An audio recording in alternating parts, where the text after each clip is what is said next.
তদন্তে প্রাপ্ত তথ্য, বিভিন্ন গোয়েন্দা সংস্থার প্রতিবেদন, গ্রেপ্তারকৃতদের দেওয়া জবানবন্দি পর্যালোচনা করলে দেখা যায় ফয়সাল ও আলমগীর ঘটনার পরপরই ঢাকা হতে সিএনজি করে আমিনবাজারে যায়। পরবর্তীতে তারা মানিকগঞ্জের কালামপুর যায়। সেখান থেকে পূর্ব পরিকল্পনা অনুযায়ী একটি প্রাইভেট কারে করে ময়মনসিংহের হালুয়াঘাটে পৌঁছে। ঘটনাটি তাদের পূর্ব পরিকল্পিত ছিল। এই জন্য আসামিদেরকে চিহ্নিত করার পূর্বেই তারা সীমান্ত পাড়ি দিতে সক্ষম হয়। হালুয়াঘাটের পূর্বে মুন ফিলিং স্টেশনে জনৈক ফিলিপ এবং সঞ্জয় তাদেরকে গ্রহণ করার জন্য অপেক্ষা করতে থাকে।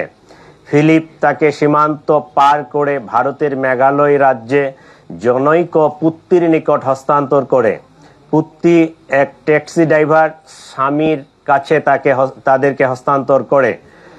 স্বামী মেঘালয় রাজ্যের তুরা নামক একটি শহর আছে, সেই শহরে তাদেরকে পৌঁছে দেয়।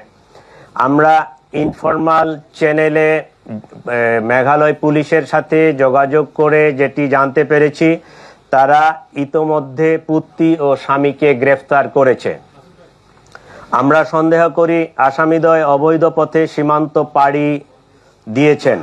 এই ঘটনার সাথে বিভিন্নভাবে জড়িত থাকার কথা স্বীকার করে গ্রেপ্তারকৃতদের মধ্যে 6 জন স্বীকারোক্তিমূলক জবানবন্দি প্রদান করেছেন এবং 4 জন সাক্ষী তারাও 164 ধারায় সাক্ষ্য প্রদান করেছেন। প্রিয় সাংবাদিক বৃন্দ, চাঞ্চল্যকর এই ঘটনায় রুজুকৃত মামলাটি অত্যন্ত গুরুত্বের সাথে আমরা তদন্ত করছি। গ্রেপ্তারকৃতদের কাছে পাওয়া তথ্য, সাক্ষীদের জবানবন্দি, উদ্ধারকৃত আলামত পর্যালোচনা ও সার্বিক বিবেচনায় মামলাটির তদন্ত শেষ পর্যায়ে রয়েছে। আগামী 7 থেকে 10 দিনের মধ্যে আমরা চার্জশিট প্রদান করতে সক্ষম হব ইনশাআল্লাহ। সরকার ইতোমধ্যে দ্রুত বিচার ট্রাইব্যুনালে মামলাটি নিষ্পত্তি করার ঘোষণা দিয়েছে। সেই লক্ষ্যে আমরা কাজ করছি। এই জন্য এই জঘন্য ঘটনার ন্যায় বিচার নিশ্চিত করতে রাষ্ট্রের পক্ষ থেকে, আমাদের পক্ষ থেকে সর্বোচ্চ প্রচেষ্টা অব্যাহত রয়েছে।